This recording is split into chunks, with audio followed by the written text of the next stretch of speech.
Hey! Look at these assholes. Stealing people's phones. Yeah, I won't do that. Okay. You took my phone. Where the cops took my Is that your phone right there? There's 2 phones on the ground right now. Look at that asshole on his chin. You guys are real assholes. Tough guys. Okay, I can't breathe. Okay. He can't breathe. You can't breathe. Back up. I can take your fucking phone, asshole. Hey!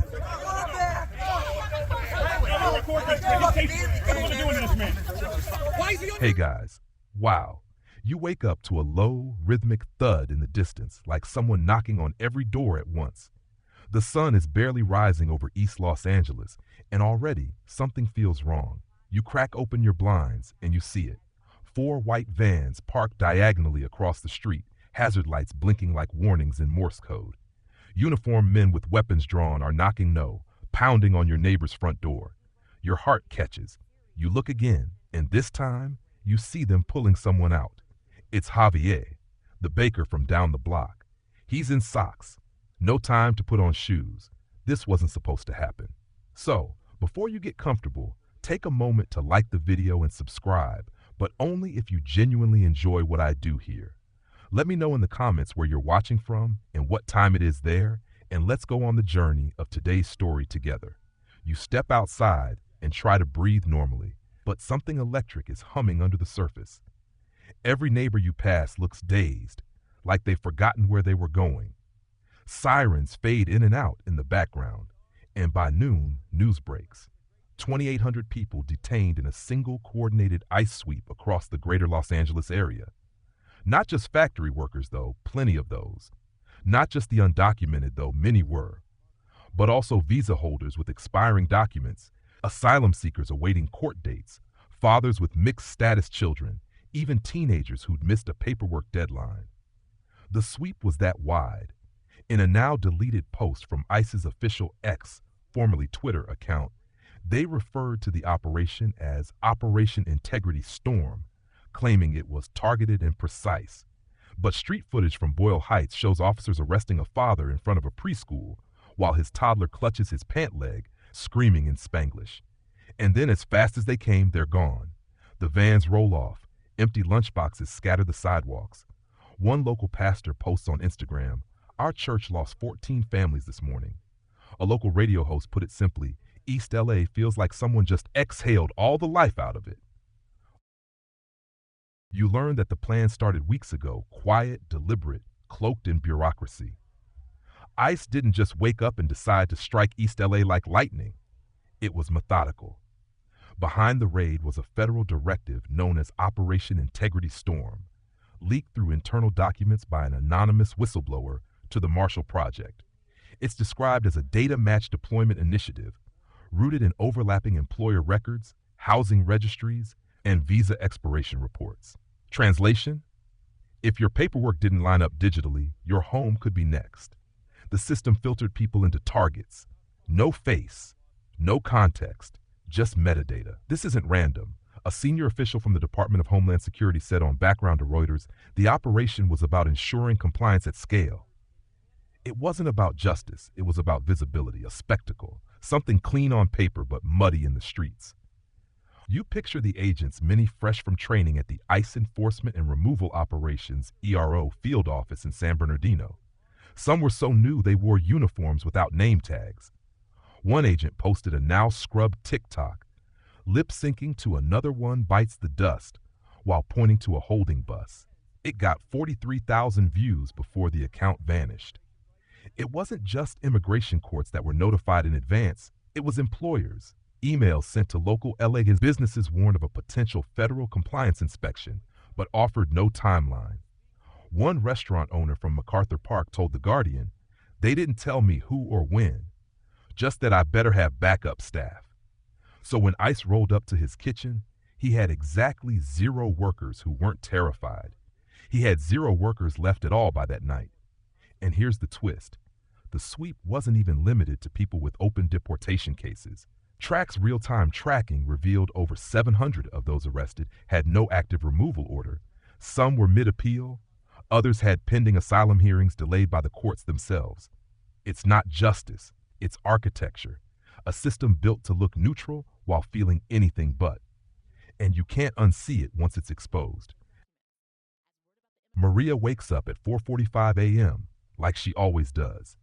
Her worn kitchen calendar shows 1,147 little red X's, one for every day she's worked since arriving in Los Angeles. She smooths her apron, packs 24 tamales in foil for her coworkers, and sets off for the strawberry packing plant in Vernon. She doesn't know it'll be her last shift. You follow her story from a phone screen, the way her grandson records it in horror. At 10:12 a.m., Maria is on break, handing out tamales behind the plant's loading dock, when 3 black-clad ICE agents approach. One says her name wrong. The other grabs her arm. She's confused. She laughs nervously, thinking it's a prank. Then she sees the cuffs. Maria's grandkids are watching live. One of them, 17-year-old Luz, uploaded the moment to Instagram before ICE seized the phone. The video is shaky, heart-pounding, Maria saying, "But I have work to finish," in Spanish. No one replies. They stuff her into the back of a waiting van. Maria has no criminal record, no deportation order. She has a pending application for U-visa status, having cooperated with police after witnessing a burglary last year. But someone at ICE flagged her anyway. She's what's now called a Category 3 hold, no active removal, but not protected either. At the same plant, 12 other women were taken. One man passed out while being cuffed, later hospitalized with a minor stroke. Workers tried calling the union, but the local rep was unreachable, reportedly detained an hour earlier outside a taco stand in Boyle Heights. Later that day, ICE's press release lists Maria as Miss Redacted, 53, Guatemalan national, pending status. That's it. That's her whole identity now. One sentence, dry and dispassionate. Her name disappears, but her face lives on, reposted on TikTok, her foil tamales still visible on the asphalt. What happens when labor becomes invisible, when a woman's entire life is summed up in a bullet point? You begin to understand that raids aren't just about borders. They're about erasure. The numbers hit harder than fists. Track's most recent data sheet lists the figure in black and white. 2,806 people detained in greater Los Angeles over 4 days. 71% of them, yes, over 2,000 souls had no criminal history at all. Not a DUI, not even a parking ticket. The sweep didn't surgically remove threats. It swelled like a net, catching anyone caught blinking in the wrong zip code. And the economy? You feel it ripple before you even grasp it. At least 198 small businesses closed their doors within 48 hours. Construction projects on hold. Restaurants shuttered. A downtown garment shop that made quinceañera dresses gone overnight. A small family-run tire shop had its whole team picked up in a morning sting. Yelp reviews from confused customers began popping up. No one here anymore. Place looks abandoned. You think that sounds dramatic? The Los Angeles Chamber of Commerce doesn't. Their internal memo leaked to Cal Matters describes the ICE operation as a destabilizing force against the city's post-pandemic economic recovery. They estimate a $46.5 million economic disruption over the first 10 days alone. No business continuity plan could prepare for that. It's not just about money. It's about rhythm, daily patterns shattered. LAUSD reported attendance plummeting in majority Latino schools, especially in Huntington Park and Bell Gardens. Parents stopped sending kids to class, afraid that one more goodbye might be permanent. One principal told CNN a whole block of students vanished by Wednesday. No warnings, no farewells. The psychological fallout is harder to graph. ICE confirmed they used mobile field processing buses stationed at city peripheries to detain and sort individuals en route to Adelanto or Mesa Verde detention centers.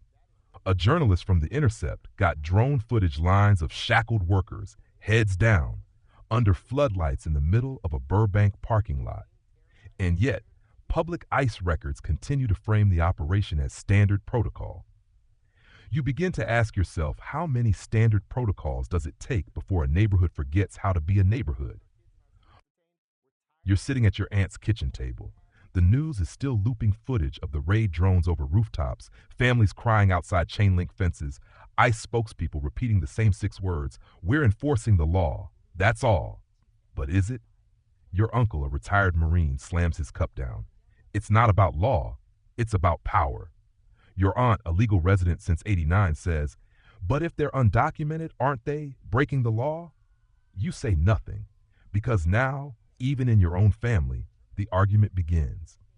You start looking closer. What is the law exactly? In the Immigration and Nationality Act, ICE has broad discretion not just to remove people with final orders, but to prioritize resources. Yet under this directive, discretion was cast aside.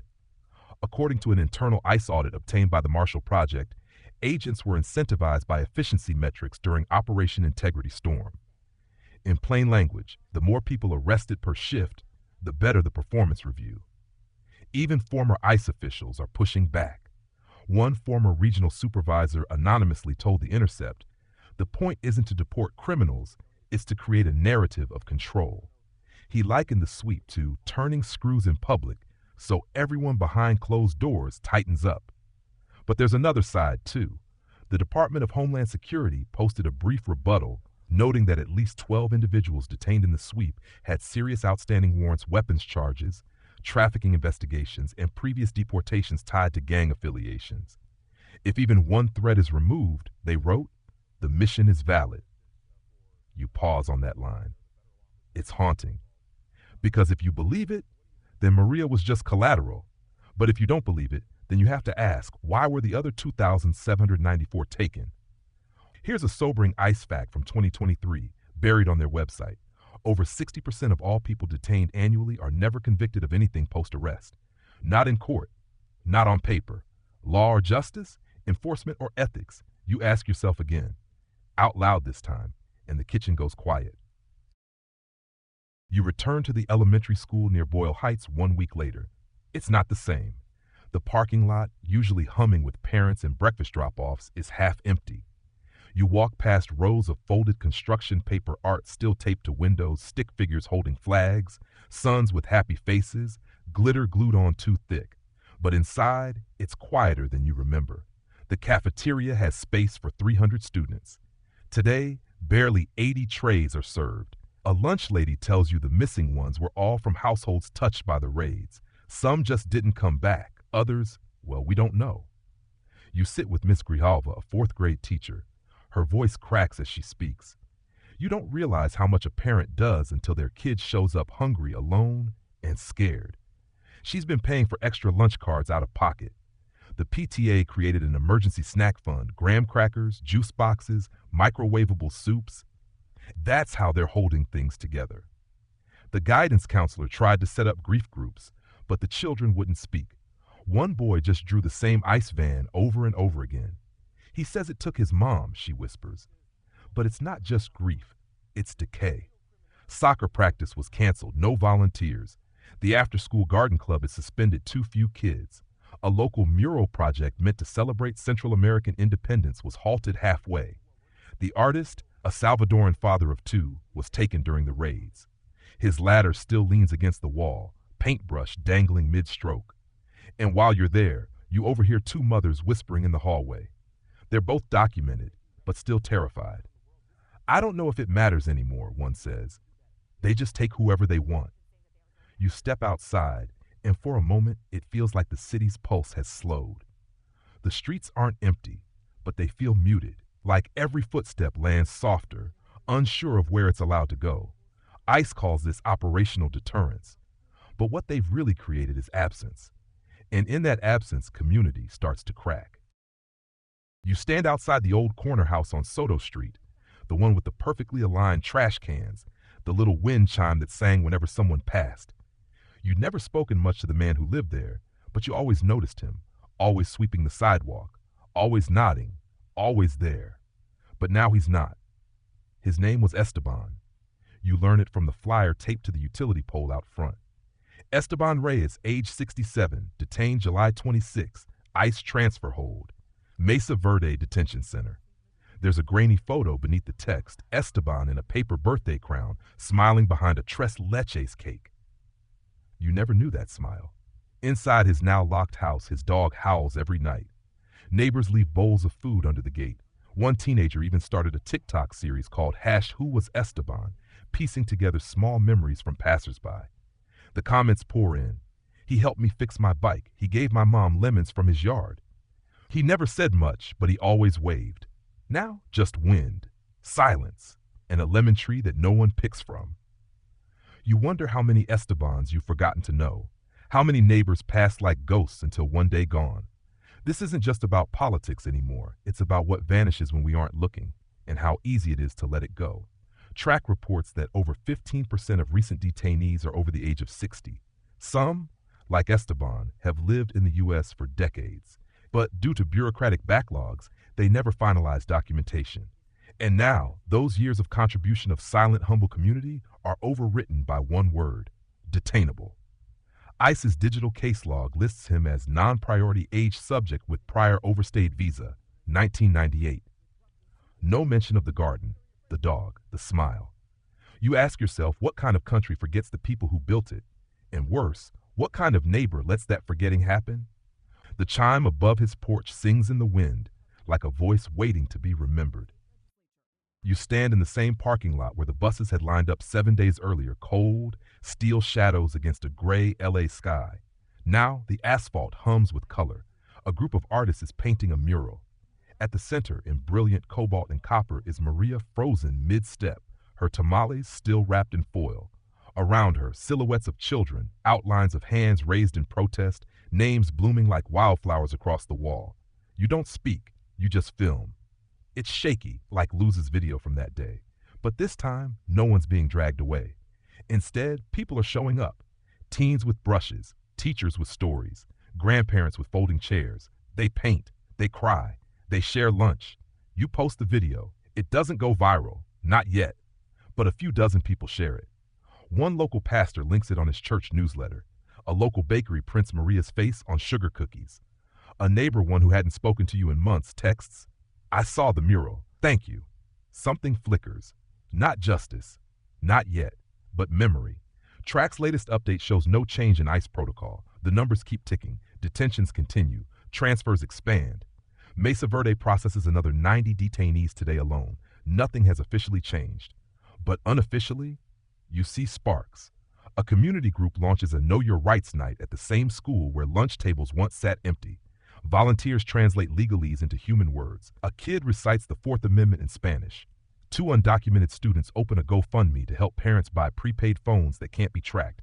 It raises $18,000 in 5 days. A mural becomes a movement. You film again. You narrate Maria's story, Esteban's smile, Luz's shaky hands. You say their names. You upload again. Not because it's easy, but because silence is how they disappear. So here's your call to action. Say Maria's name. Share Esteban's memory. Tell Luz's truth. Don't just like, don't just comment, act. Because when you tell these stories, you're not just bearing witness, you're breaking the silence that made the raid possible in the first place. And now, we slow down. You breathe, for the first time in what feels like hours. The noise, the boots, the echo of doors slamming, all of it begins to fade, like the last train pulling out of Union Station. There's only stillness now, the kind that wraps around a city at dusk, just after the last bell rings and just before the streetlights flicker on. You remember Maria's hands steady, gentle, full of food and warmth. You remember Esteban's quiet sidewalk, swept so carefully. You remember Luz's video, shaky with urgency and grief. They weren't warriors. They weren't headlines. They were people living lives as fragile and detailed as yours. And that's the quiet heartbreak, how easy it is to erase someone and how long it takes to rebuild their story. But you stayed, you listened, you walked with us through this. That matters. So tonight, when your feet hit the edge of your bed, maybe you'll remember a name, just one. Maybe Maria, maybe Esteban. Say it out loud. Say it softly. Say it like someone you loved. And tomorrow, maybe you'll look a little longer at the man walking his dog. Maybe you'll ask his name. Maybe you'll paint. Maybe you'll speak. Maybe you'll act. Because in a world trying to forget them, remembering is an act of resistance. You did that today. Thank you.